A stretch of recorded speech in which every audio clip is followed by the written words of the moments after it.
Hi there, I'm Claire Murphy, Australian Women. Welcome to your full body health check. As I have established, if you've been listening over the last few weeks, I am deep in perimenopause territory, and I would like to say I think I'm finally getting a handle on it. Like, it's taken me a bit, but I feel like I'm there, which is good. Love it. And I'm Dr. Mariam. I'm an Australian GP. It's time our training reflected reality, because a lot more women deserve more than silence when it comes to this transition in their life. Coming up today, Mariam, the science of perimenopause and menopause. What do you recall from your training about menopause in med school? To be honest, like little to nothing. Yeah, right. Yeah.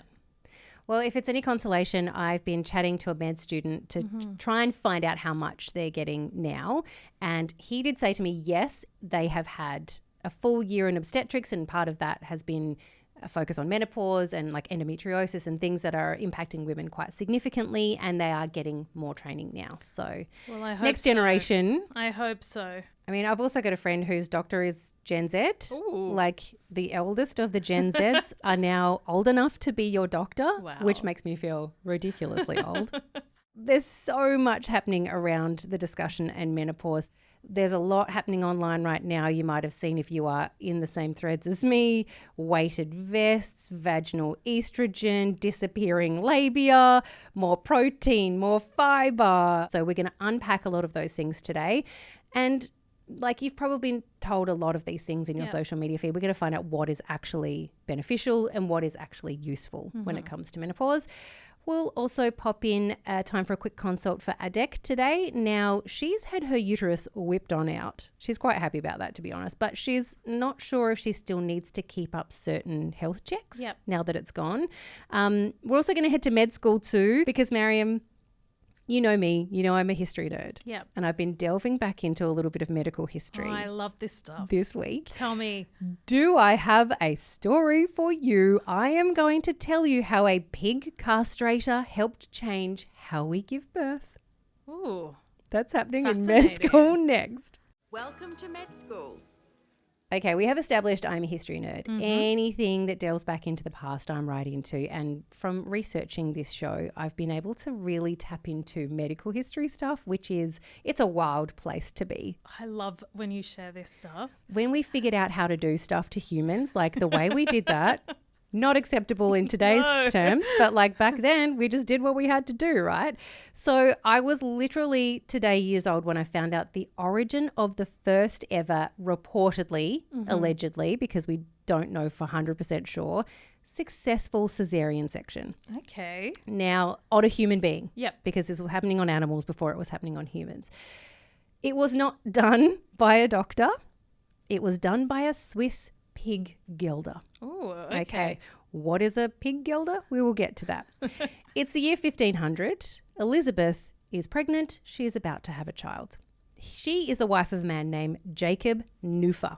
Now, she was struggling to give birth. As you know, we know the ability for women to survive childbirth back then was, you know, nowhere near what we have today. She'd been in labour for days, and despite the best efforts of all the midwives who were around her, none of them could deliver that baby. Now, Jacob, you might remember, as I mentioned, is a pig gilder. It essentially means he dissects pigs. So he lobs the nuts off the boys and he whips out the uteruses of the girls, unless they are the breeding kind. So he was also, though, used to helping those pigs give birth. And in some of those instances, they had to remove the piglets surgically. Yep. He's feeling pretty desperate by this point, right? He's looking at his beautiful wife, Elizabeth, and seeing her struggle, and he wants to save both the life of his wife and his unborn child.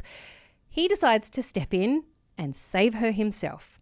Now, he had done similar surgeries like this, as I mentioned, but not just on pigs. He'd done it on cows, he'd done it on horses, so he kind of had a little bit of an idea what to do. Back then, pig castrators would sometimes do C-sections if they thought the mother might die, just to save the babies. Yeah. And midwives were aware of the method, but in the early 1500s, C-sections were only allowed if the mother had died. So it wasn't to save her life, it was to save the baby's life. Jacob had to get special permission from authorities to perform this surgery because Elizabeth was still very much alive. Okay. So he got the permission. He called in a bunch of midwives to help him out, 13 in fact, but only 2 of them would agree to do this because it was so much against regulations. Using a razor blade, he cut open Elizabeth, removed their stuck baby, sewed her back up, and she survived. And the baby survived. The baby also survived. And not only did Elizabeth survive this surgery, she went on to have 5 more children, including a set of twins. Oh my goodness. Which means he did a decent enough job that her uterus was still fully functional after all of that. Oh God, I'm equal parts horrified and impressed. Right? Like no sterile gloves, no anesthetic. No antibiotics. Oh my God, no antibiotics. And he just had a razor blade. I hope it wasn't one that he had to use for the pigs. Big castrator. Oh my God. Like hopefully he washed his hands beforehand. That's all I can say. And she survived and went on to have 5 more. Like I can barely survive daycare drop off. I Like, know. jeez, go her. Elizabeth, like what an God. absolute champion. Look, some historians do debate whether the pregnancy was actually in uterine. So there is some debate about that. But like this wasn't actually discovered until 80 years after it happened, when someone translated a French physician's diary and they discovered what had happened. But I can tell you now that baby lived until they were 77 years old. For those times. That's, Is wild, right? But fun fact, the origin of the word cesarean too obviously comes from the old Roman days. Yeah. And I mean, this is also debated too. This was part of this whole idea that you could only cut the baby out if the mother was pretty much dying or dead. And it was like a something that Julius Caesar put out there and said like that's the way that you're allowed to cut out a baby. So it was called a Caesar. Ah, very The section on part came a brand. little bit later. Very on brand for the Romans to make it dramatic and legislative. I know. But there you go. History lesson for today. Thank you, Jacob Nufa. And Pig castrator and cesarean section doer. Jeez. God, Good I on you, love mate. this. This is so cool. All right, let's get into the reason we are here today, the science of perimenopause. There's a lot happening in discussions around the world about it right now. We are about to bust some myths for you. Let's do it. It's time for the checkup. Mariam, what did the wise old women in your life tell you about menopause? Honestly, nothing. Yep. Not much at all. Same. It was like whispered side comments like, she's moody, she's sweating buckets, but no one said the word menopause. I was referenced it as the change. The change. No big chat, no guidance, just silence and suffering with a side of peppermint tea. Yeah. So I feel like the females, mum and grandma were strong, but they were also left in the dark. But now we have the science, we've got the language, we've got the platforms. So we should happily say the words perimenopause and menopause out loud. Yeah, 100%. I was the same. I heard nothing. And I think my understanding of menopause was probably similar to many other people's in that you suffered some hot flashes and then your period stopped. Yeah. And that was the And that was definition it. of Yeah. menopause for a long time. And it would happen over a really short period of time. Like Yeah. it was just, a little... Like you hit your around your 50s or something, And or then maybe it's done. 60, Yeah. and then it's all over. Yeah. And it was only when, and I've mentioned this, Mamma Mia held the Very Peri Summit, that I understood that it was a whole bunch more than that, and that all the symptoms that go with it, and then it can be something you suffer through for 10 years or more for some people if you go through menopause really early. So it can be a bit of a wild ride. Yeah. Is the Australian medical industry well versed enough, you think, about this stage of women's lives? Short answer, not yet. Okay. Australian medical system is getting better. We're definitely going in the right direction, but I think we've still got a bit of catch up when it comes to perimenopause and menopause. Most GPs want to help, absolutely, but the reality is women's midlife health hasn't been prioritized in our medical training. It's great that your friend mentioned that it is something that's starting to change and something that they're learning, but many doctors simply weren't taught how to recognize or treat it appropriately. And then there's a lot of outdated fears and lots of fear for prescribing, as we've mentioned with the World Health's WHI study back in 2002. And then you've got a lot of women told to just write it out or, Just write it out. try I some can't supplements. imagine Yeah, if someone told me to write this out. oh my goodness, It is really tough. But now we've got brilliant resources. The Australasian Menopause Society has got some amazing information for doctors and patients. And a growing number of us are upskilling, which is so nice to see. But until menopause is treated as core curriculum and not, like a little side interest, too many women will keep falling through the cracks. So no, we're not there yet, but the conversation is finally happening loudly, and that is a good start. Scrolling menopause reels, or peri-talk, as it's referred to. Love it. There are like millions of different things that we're being told are beneficial about this phase of your life, which, look, to be honest, is better than deadly silence. Like, we want it to be out there, but as we know, and as we've discussed with lots of different women's health issues, it can be misleading. And you've got to read between the lines that sometimes you're being sold something rather than something that might actually be beneficial. And this was described to me a little while ago that women who are now of perimenopausal or menopausal age are potentially the last cohort of women who were really marketed weight loss stuff. And now that they're no longer really in that period, and also with the introduction of weight loss medications, as we've discussed in the past too, the focus has shifted to start marketing menopause related items to us. So we need to really tread carefully and figure out what is actually true and, you know, what is fact and fiction in this. So with all of that information and potential misinformation, maybe we're not sure what to make of it all. So Monash University's Professor Susan Davis is going to help us unravel that peri-fact from menofiction today. She's one of the 5 founders of Gene House for Women, is a past president of the Australasian Menopause Society, which you've mentioned a few times, Mariam, and also the International Menopause Society. And we started off by asking Susan about the claim that having endometriosis increases your chance of going into menopause early. Obviously, a lot more women now are being diagnosed with endometriosis now that we're more aware of it. And there's a lot of conversation about endometriosis potentially increasing your risk of going into menopause early. Do we know if we have any data that supports that? I'm not aware of any data that supports endometriosis as a condition causing an earlier menopause, but a lot of women who've had endometriosis have lots of surgeries. And we do know if you have a lot of abdominal surgeries related to the uterus, the ovaries, you can impair the blood supply, and that can potentially trigger a slightly earlier menopause. And a hysterectomy, for example, is associated with a very slightly earlier menopause. Is it true that the earlier you get your period, the earlier you're likely are to hit menopause? That's not necessarily the case. In fact, the biggest predictor of when you're going to go through menopause is when your mother or your older sister went through menopause. The other factors are associated with an earlier menopause, as I said, hysterectomy and smoking. But those factors only push the menopause earlier by maybe 12 months, not many, many years. I guess we have to get our mums to actually start talking about when they got into menopause. It wasn't a conversation they had a lot. I was also reading that menopause might exacerbate other issues. So when you do hit that period when your hormones start to go a little bit wild, can it start to interact with other conditions, say dyslexia and ADHD and things like that? One of the most common symptoms of menopause is sleep deprivation. So erratic sleep, waking up not feeling refreshed. So if your sleep is impaired, any other health condition will be exacerbated, whether it be your osteoarthritis, your mental health issues, your rheumatological issues, any other condition you've got will be exacerbated by sleep deprivation. So it's not really an interaction between hormones and a particular condition necessarily, but rather all these other changes in your body are suddenly happening, and that will influence any other health condition. Can we talk about vaginal estrogen? We've done a whole topic of MHT, so we've got a good understanding of taking it orally and via a gel or a patch. But there's a lot of conversation around vaginal estrogen, and a lot of us were under the impression that you only really used that for vaginal dryness, but the conversation now is around it potentially protecting you from UTIs. Do we understand that to be the case?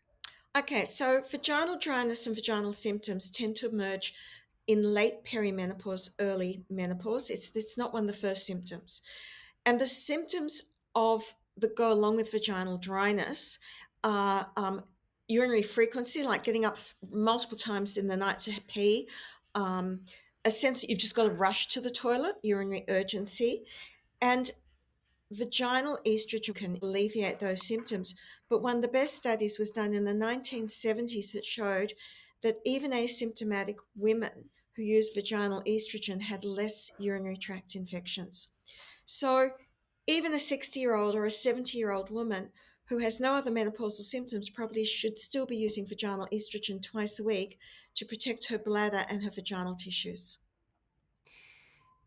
There is a lot of research going on right now, but I think the one that really stood out for me when it comes to menopause is that it seems a lot of people are looking into various ways of delaying the onset of menopause. Like, for example, there's one that is looking at engineering young ovarian support cells and developing drugs that slow ovarian depletion.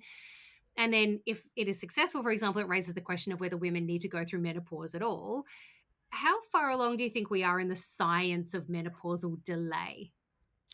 Okay, so there's a philosophical issue about the concept of menopausal delay. If you've got a 35-year-old woman who's about to have major surgery and radiation for a condition that's going to affect her ovaries, removing those ovaries, freezing them, and putting them back in when she's laser recovered makes a huge amount of sense to me. And that is being done now successfully. Okay.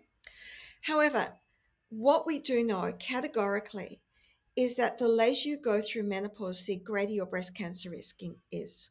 So if you've got a 55-year-old woman who's gone through menopause versus a 55-year-old woman who hasn't, the one who's gone through menopause will have a lower risk of breast cancer. Now, if she goes on estrogen, we are not going to give her as much estrogen as she would be getting as if she was still menstruating and ovulating. So the hormone replacement therapy gives back estrogen, but not to the level that you had when you were young and your ovaries were working. If we delay menopause and women in their 60s and even 70s are still ovulating, the danger is that we are going to increase risks of other conditions. Our bodies are not designed to go through menopause in our 60s and 70s, and there will be other risks, and there's no controlling it. Whereas we can control the hormone levels. Now, do you want to be having PMS when you're 65 Or or even heavy just a bleeding? period when you're 70 Yeah. sounds awful. Yeah, so if we delay menopause and keep functioning ovaries, we're going to have all those issues going on to women in their 60s, all the things that women are relieved to get away from by going through menopause. So it's a different game to hormone replacement therapy. Is it really true that your inner labia can disappear when you hit menopause? No, your labia do not disappear. Your vaginal tissue can shrink a bit, but they don't disappear. Should menopausal women be wearing weighted vests when exercising? This is the thing that's been marketed at me and quite a few of my friends quite heavily. Is it beneficial? We know that weight-bearing exercise is beneficial for our bone density, for example, at this stage of life, but is wearing something like a weighted vest going to help? Exercise is critically important for women of all ages. And whether you wear a weighted vest or not is really, it's a commercial thing. I mean, you should do a whole range of different exercises. You should be doing exercise to keep your heart rate up. You should, and benefit your heart. You should be doing exercise that's impactful for your bones. But you can do that without a weighted vest. There's a lot of dietary advice as well coming at menopausal women right now, but the overarching message seems to be that women in this phase of life need more protein and more fiber in their diet. Would you say yes or no to that?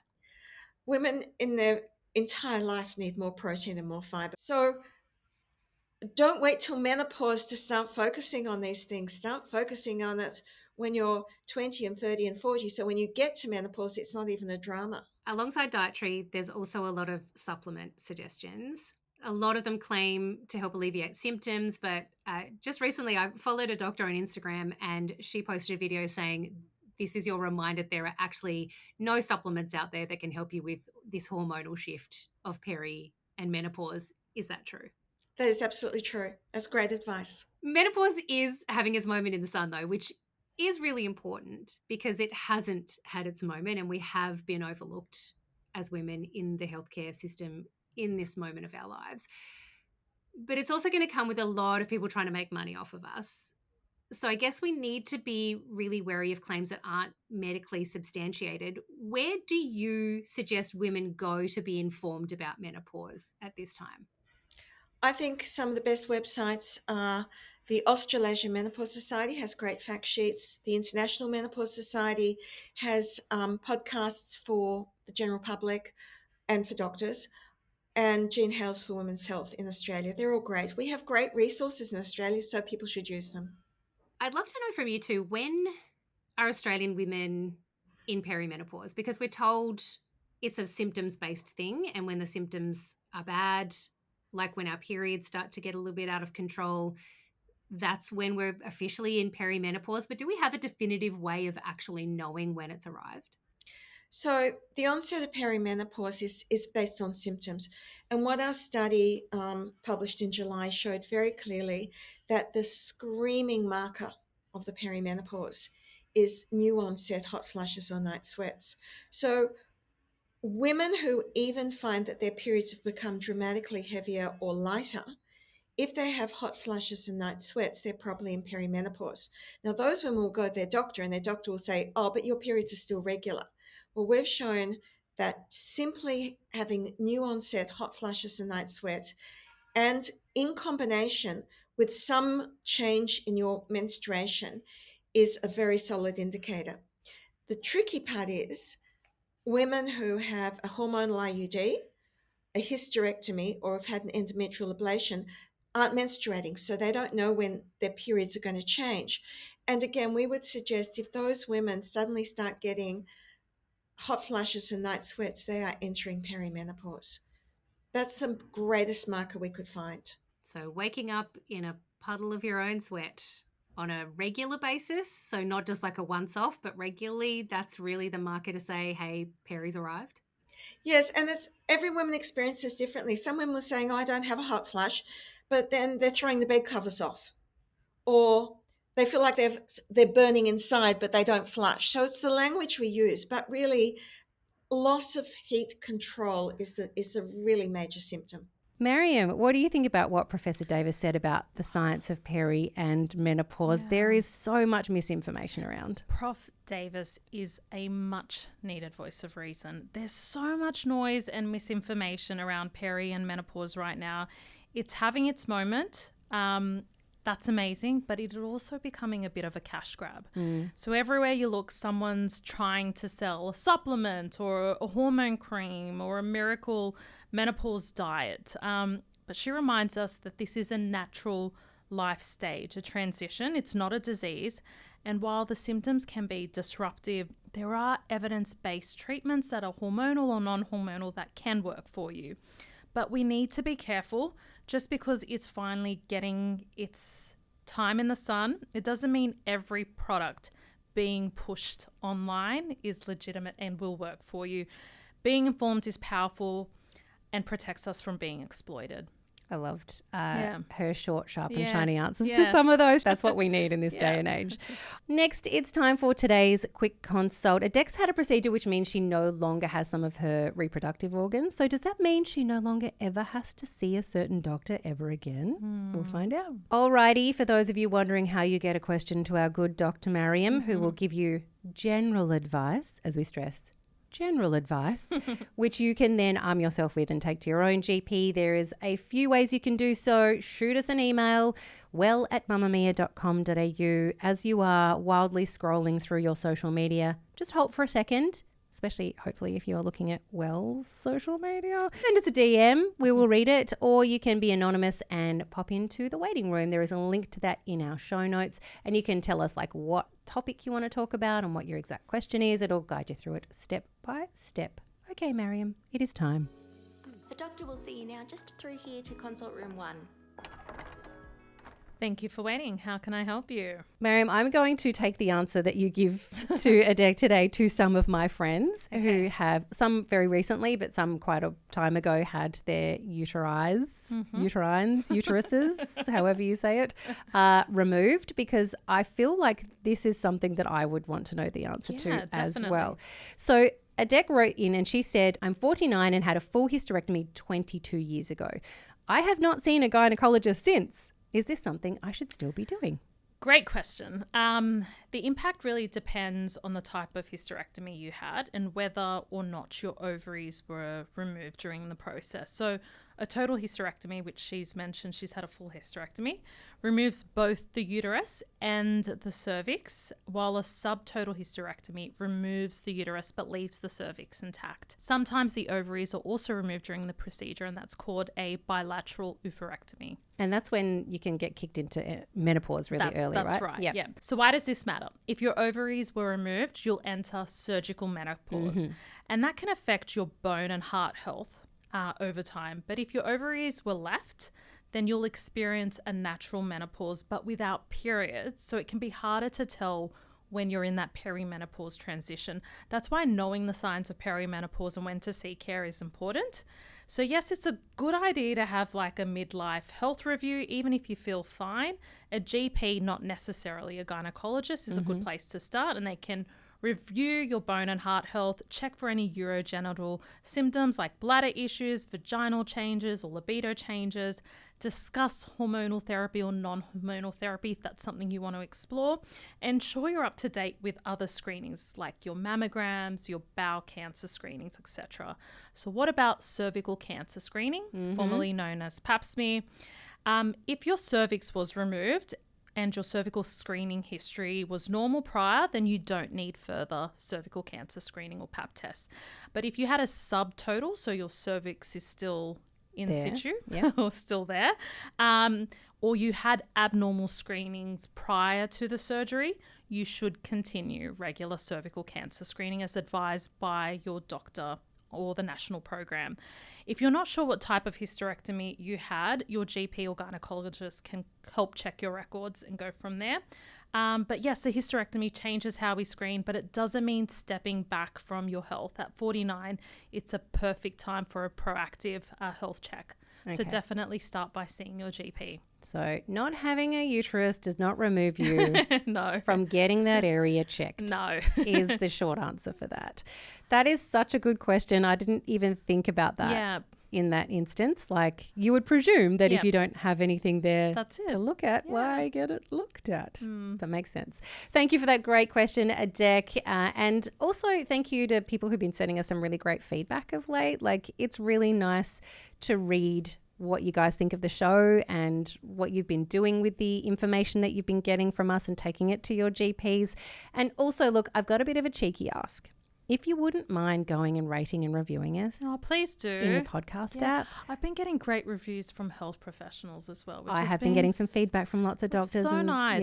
Yeah, it's amazing. Lovely. So thank you so much for people who do that. But if you do rate and review us, it means like we can potentially get into some more people's ears too. Yeah. So if you would not mind. Of course, as we do every week, we need to remind you that everything that you have heard here today, all this information is general advice. It is not specific to you, even if you really resonate with it and feel like that is something that you're experiencing.